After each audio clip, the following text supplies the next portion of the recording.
아니 지기현 부장판사마저도 이렇게 강력하게 판결 선고를 한 마당에 지금 아마도 1심을 안 받은 주요 피고인 중에 딱 한 명이 있다고 한다면 바로 박성재 전 법무부 장관이지 않겠습니까? 게다가 이분 같은 경우에는 지기현 재판부에 간 것도 아니고요. 유경진 재판부에 간 것도 아니고 백대현 재판부에 간 것도 아니고 이진관 부장판사한테 사건이 가 있습니다. 먼저 위로의 말씀 드립니다. 이거는 뭐 심심한 위로의 말씀 드리고, 근데 본인의 죄에 대한 업보 아니겠습니까? 그러니까 그동안에 박성재라는 정말 이 피고인 자체가 구속영장이 2차례나 기각이 됐는데 이해할 수 없는 뭐 다툴 여지가 있다, 위법성에 인식이 없다 이러면서 사실은 조이대 키즈들이 이거 봐준 거 아니냐, 이거는 너무 설명이 안 되니까 이 의심밖에 할 수 있는 게 없는 거예요. 어떻게 박성재가 나옵니까? 거기다가 본인이 그 구치소 수용 관련된 문서 증거인멸 자기가 한 것도 다 나왔는데 그러니까요. 오히려 네. 박성재를 엄호하고 빼주잖아요. 그렇기 때문에 오히려 저는 하느님이 보호하사 대한민국이 희망에 있고, 이진관 재판장이 정말 법과 원칙대로 하시는 분이고 이 내란에 대해서 아주 정확한 역사의식과 헌법소 의지를 가지신 분이기 때문에 저는 이번에 박성재 1심 상당히 저는 기대가 됩니다. 제가 아무리 생각해봐도 박성재 전 법무부 장관이 예를 들면 노상원보다 죄책이 적을 것 같진 않아요. 훨씬 크죠. 뭐 김용현보다 아니, 적을 수 있겠지만 장관인데. 정량과 별도로 네. 이제 나중에 이제 수사 과정에서도 드러나겠지만 2024년 12월 3일에 왜 계엄을 비상계엄 내란을 일으켰을까 궁금하잖아요. 근데 그 실마리는 저는 개인적으로 박성재가 창원지검 명태균 수사 상황을 수사 보고서나 이런 것들을 다 넘겨줬다는 거잖아요. 2024년 11월 7일인가 윤석열이 뜬금없이 대국민 담화를 열어요. 그렇죠. 대국민 네, 담화를 대국민 열어. 담화를 근데 했죠. 기억하시죠? 네. 아무 이유가 없었어. 대국민 담화를 여는데 제가 그때 그거는 밝혔죠. 창원지검에서 10월 말쯤에 수사 보고서를 만들었더라. 그 수사 보고서가 뭐였냐면 윤석열, 김건희, 명태균이 나눈 SNS 대화 280여 개를 일목요연하게 정리 잘했더라고. 그게 박성재 손을 통해서 보고가 됐을 거 아니에요. 김건희에게. 아마도 네. 네. 그리고 나중에 또 밝혀졌지만 명태균이 조선일보 기자에게 USB를 줬죠. 맞아. USB에는 윤석열, 김건희와 명태균의 그 유명한 그 통화. 윤상현이한테 그거 한번 해줘라 그랬는데 말이 많네. 그 통화와 김건희가 조선일보를 폐간시키겠다고 대노하는 그게 2024년 11월경에 있었던 일이에요. 그러니까 다른 많은 요인들이 있겠지만 12월 3일에 얘들이 급하게 했어야 된다는 이유. 공교롭게도 12월 3일이 명태균이 기소된 날입니다. 사건이 명태균이 네. 잘 생각해 보세요. 기소가 되면 어떻게 됩니까? 증거물이 어떻게 돼요? 넘어오죠. 증거물이 네. 법정에서 현출되죠. 재생이 돼요. 네. 녹음 파일이 재생이 된다. 안 나올 길이 없는 겁니다. 예. 왜냐하면 이 녹음 파일을 당시 명태균이 또 뭐라 그랬어요? 민주당이 넘기겠다 그랬잖아요. 맞아. 마지막에 이게 네. 명태균 게이트가 전체가 100이라면 한 10 정도의 역할을 했는데 김건희와 윤석열이 열폭해서 우리 큰일 났다, 우리 다 죽게 생겼다라고 생각한 사건은 명태균 사건이 명확한데 거기서 핵심적인 역할, 뿌락지 역할을 한 게 누굽니까? 법무부 장관이에요. 근데 이런 사실에 대해서 이진관 재판부가 판결문에 안 쓰겠습니까 이거를? 당연히 네. 일일이 낱낱이 다 적을 가능성이 높죠. 다 쓸 것이고 아까 네. 보시면 노상원 18년 나왔는데 전 노상원보다 더 나올 것 같습니다. 더 나오죠. 예. 아니 그것도 그렇고 제2차 종합특검에서도 김건희가 지금 수사가 불비하다 보니까 그리고 법원 이상하게 판단하다 보니까 고작 1차 사건 기소로 징역 1년 8개월을 받았는데 김건희의 죄상은 결국 검찰 안에서 벌어진 일들이 많고 검찰을 벌하는 과정에는 박성재라는 사람을 빼놓고 처벌할 수가 없기 때문에 2차 종합특검이 제대로 수사만 한다면은 김건희로 가는 문을 박성재가 열어줄 수 있다고 저는 생각합니다. 아니 박성재는 그 안가 사인회동, 그러니까 수습에도 참여한 사람이에요. 그렇지. 그러니까 맞아요. 뭐 김주현, 민정수석 왜 이분들 지금 저는 수사 안 받는지 이해가 되지 이완규. 않고 이완규 마찬가지고 그래서 결국은 법무 검찰에 대한 수사, 이게 사실은 김건희를 통해 가지고 이 사유화, 검찰권 사유화의 길목에 서 있는 사람이 사실은 박성재 법무부 장관이기 때문에 결론적으로 이 내란과 관련돼서는 지금 이진관 재판장이 1심 진행하는 것이고 앞으로 추가 특검에서 법무 검찰로 가는 그 길목에 이제 박성재 장관 서 있으니까요. 전 앞으로 중형을 면키가 어렵습니다. 내란에서 저는 기본적으로 한 25년 가까이는 챙겨질 것 같고, 다른 범죄, 이제 검찰권 사유화 이런 데서 또 하나 둘씩 직권남용으로 더 죄가 더해지면은 이분도 아마 거의 종신형에 가까운 형이 나오지 않을까. 그리고 그렇게 돼야 전 정의가 구현된다. 저 그렇게 봅니다. 그리고 많은 분들이 이제 1심 재판이 진행 중인 피고인들이 누가 더 있냐고 하시는데 사실은 전직 군 사령관들에 대한 재판이 안 끝났습니다. 이분들이 기본적으로 군에서 중징계를 받고 나와 있어서 민간인 신분이 됐기 때문에 사건들이 하나둘 서울중앙지법으로 옮겨온 상태고 지금 재판을 받고 계신 분들이 곽종근 전 특정사령관, 여인영 전 방첩사령관, 이진우 전 수방사령관, 문상호 전 정부사령관 이런 분들이 있는데 여기서 곽종근 전 사령관 같은 경우에는 선처 여지가 좀 있죠.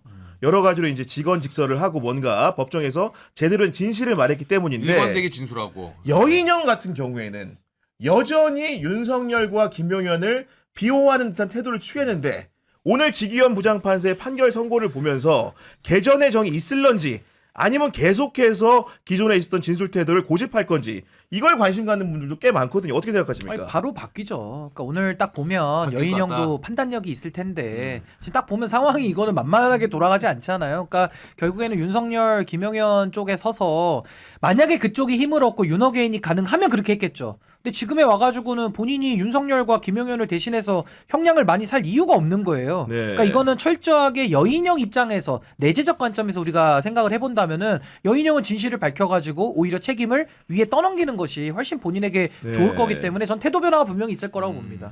김현태도 지금 거기도 기소가 돼 있는데 기소가 돼 있죠. 지금 재판이 어디서 관할인지는 좀 확인을 해봐야 돼. 최근에 파면당했나 뭐 그렇잖아요. 예. 그리고 지금 전환길이랑 붙어가지고 방송 많이 하던 방송인 아니에요? 제가 보니까 네. 이 오늘 판결도 네. 전환길이랑 같이 밖에서 선글라스 끼고 이렇게 앉아가지고 라이브 하더라고요. 그러니까 그 대장동 사건의 유동규 비슷하지 않아요? 아. 결과는 어떻게 됐죠? 그러니까 유동규 지금 13 네. 내란의 유동규 역할을 네. 그분이 하고 있던데 유동규가 지금 어떤 상태냐?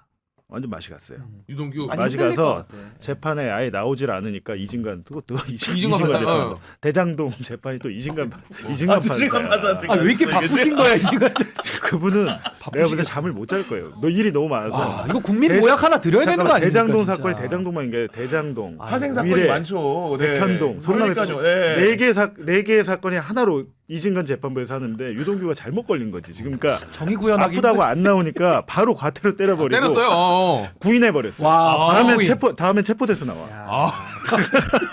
지금 그 뒤집힌 마우스님이 노벨 평화상 받기에는 부족한 판결이라고 생각합니다 하시면서 슈퍼챗 보내주셔서 너무나 감사드리고 그리고 이제 오늘 선고받은 피고인들이 행여나 네. 항소심 가면 정말 전격적인 감형이 이루어질 거야 이런 착각을 하실까봐 좀 설명을 드리면은 그거 궁금해하시는 분들 많을 것 왜냐? 같아요.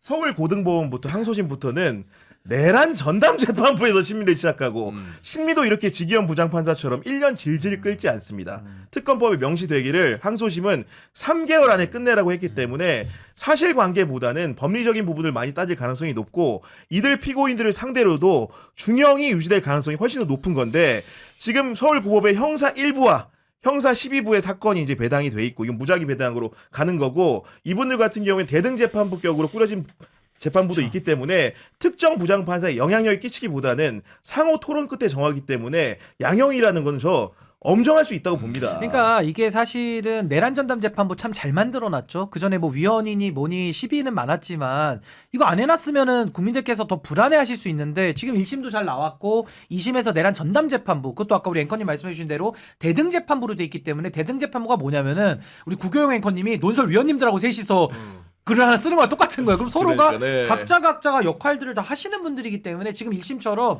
지기현 재판장이 배석 판사들을 데리고 하는 거랑은 아예 질이 다릅니다. 그래서 뭐 그 주심 재판장도 누가 걸릴지는 좀 더 정해봐야 네. 되겠습니다만은 상당히 좀 2심에서는 이 법리만을 좀 가다듬으면 되고 1심에서도 너무 질질 끄면서 재판이 장기화되고 증인신문 너무 많이 했기 때문에 필요한 사항에서만 증인신문하고 나머지는 그냥 법리 교정하고 양형만 조정하면 돼요. 그렇죠. 그래서 저는 네. 뭐 2심에서는 재판 뭐 3달 안에 이거 금방 끝낼 수 있는 여지가 있고 또 내란 재판부라는 그 역사적인 위치, 그 위상 이런 것들을 고려했을 때는 저는 엄정하게 전 잘 사법부가 해내야 된다. 저는 그렇게 봅니다. 그리고 윤석열은 이거 이제 무기징역 받았으니까 이제 항소심 준비만 잘하면 된다 이런 생각하면 오산인 게 본인이 지금 공수처의 체포방해 사건으로 5년 받았고요.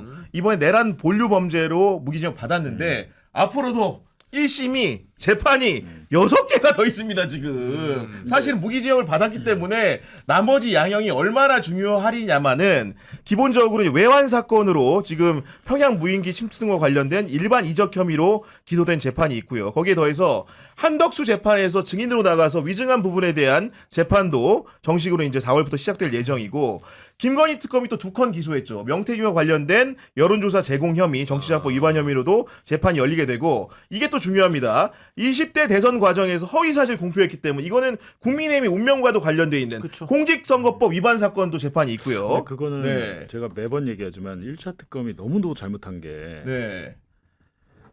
공직선거법 위반 이거는 너무 예를 들면 허위 사실을 얘기했다가 우리 장모 남한테 1원 한 푼 손해준 거 10원 한 푼 손해준 적 없다. 네. 손해 끼친 적 없다. 뭐 이런 거짓말들 몇 개만. 그러니까 윤석열이 대선 과정에서 했던 말들만 했는데 네. 불법 선거사무소 위치까지 다 나오고 예화랑 위에 있었다.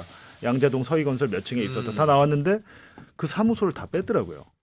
그러니까 이 부분이 난 왜 이렇게 했을까 너무 이해가 안 되는 너무나 거지. 명백한 그러니까 허위에 불구하고 만약에 근데 이게 공소시효가 끝난 것 같아요. 음. 공소시효가 끝나서 현실적으로는 윤석열 입장에서는 일반 이적죄가 아니니까 2차 특검 입장에서는 일반 이적죄가 아니고 외환 유치 전쟁 유도했다. 요를 밝히는데 이제 열심히 해야 될 것 같고 지금 국민의힘 입장에서는 공직선거법이 가장 하죠. 만약에 그렇죠. 윤석열이 무섭죠, 무서워. 대선 무효가 돼버리면 당선 무효가 돼버리면 야 이거 얼마나 토해내야 됩니까? 당선 지금? 397억 정도로 추정이 되고요. 397억 원. 네. 400억 가까이. 국민의힘 전체 자산이 한 1,200억 정도 있다고 하니까 그러니까 400억 정도를 뱉어내야 되는 거잖아요. 이거 이자까지 해야 되는지 모르겠는데 야, 그러면 좀 난리가 나겠죠. 막대한 예. 재정상의 손해가 되기 때문에 아니, 그리고 댓글도 보니까 이제 내란 전담 재판부가 이제 2개로 지정이 됐잖아요. 그래서 지금 형사 1부 거기가 이제 그 송영길 대표 무죄준 그쪽인데 뭐 지금 12부를 얘기하시는데 제가 12부는 잘 모르겠어요. 근데 뭐 극우 아니냐 이런 얘기들도 나오는데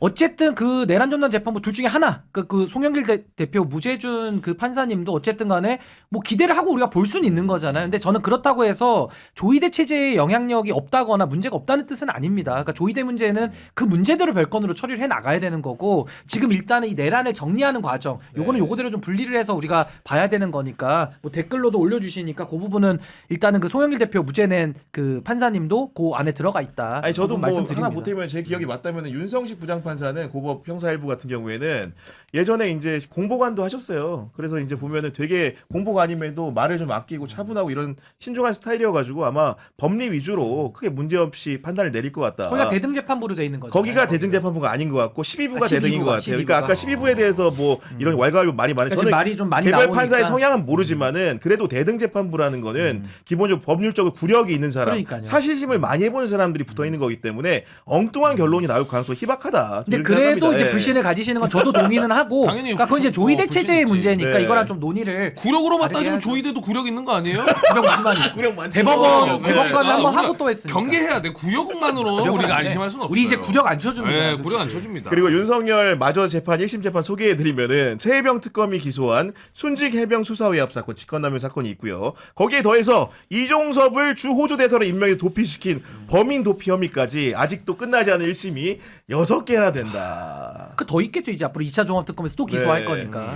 그러니까요. 아직 많이 먹었다고 생각하시면 안 됩니다. 네. 많이 먹을 게 많으니까요. 아무튼 그런 상황이고 끝으로 이제 한 가지만 더 얘기를 하면은 이 계엄 막은 우리 대한민국 국민들을 노벨 평화상 후보로 추천했다는 보도가 전해졌는데 정말 오늘의 선고를 보니까 더 감회가 새롭지 않습니까? 아, 그렇죠. 네. 근데 아까 그 슈퍼챗으로 보내주신 것처럼 진짜 그 내란을 막은 시민분들에게는 오늘 판결이 아쉬운 부분이 굉장히 많이 남는 판결이기 때문에 네. 이거는 조금 내란 전담 재판부에서 다시 좀 잡혀야 되지 않을까. 더 강력하게 올라가야 된다. 바로 잡혀야 네. 된다 생각이 듭니다. 네, 어쨌든 간에 그래도 우리가 이제 어떻게 보면은 그 겨울에 사실은 그 바깥에서 야외에서 정말 추운 와중에도 정말로 진심과 끈기를 가지고 이렇게 다툰 부분들이 이렇게 판결 선고로 나온다는 점에서는 굉장히 뒤늦은 정의라고 느껴지긴 합니다만 그래도 저도 대한민국 국민의 일원으로서 굉장히 비태형을 완성한 우리 국민들이 너무나 자랑스럽습니다. 아니 그리고 네. 그날 12.3 불법 내란 계엄 때 불법 계엄 때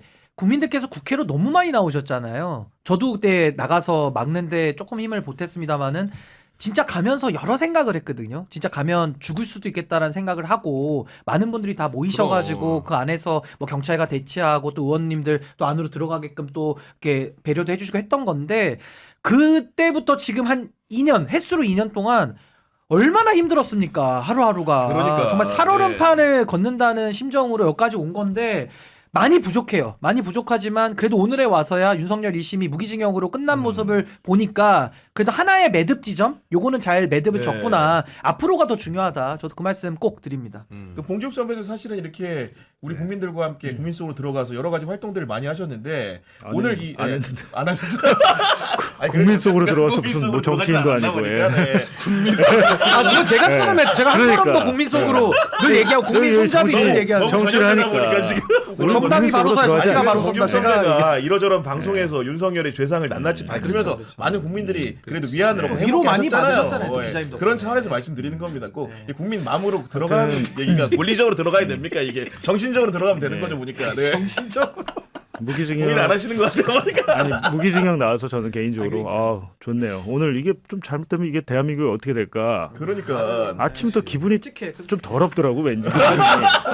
그날? 예. 아니 오늘 왜? 아침에 오늘 아침. 오늘 아침에 불안하니까. 근데 다행히 아니 오늘 천만 다행이다라는 조간신문도 생각이 들죠. 재밌었던 게 윤석열 선고가 비상계엄 일로부터 며칠 만인지 며칠 째인지를 쓰는데 다 달라? 한겨레는 444일째라고 쓰고 그거 다 다르고. 보수 언론은 443일 만이라고 쓰고 이게 444라는 숫자를 누군가 쓰고 싶고 4444형 뭐 이런 거였나 보다. 444 4시 4분. 뭐 이렇게 가죠. 4시 4분 뭔가 좀 44초. 이렇게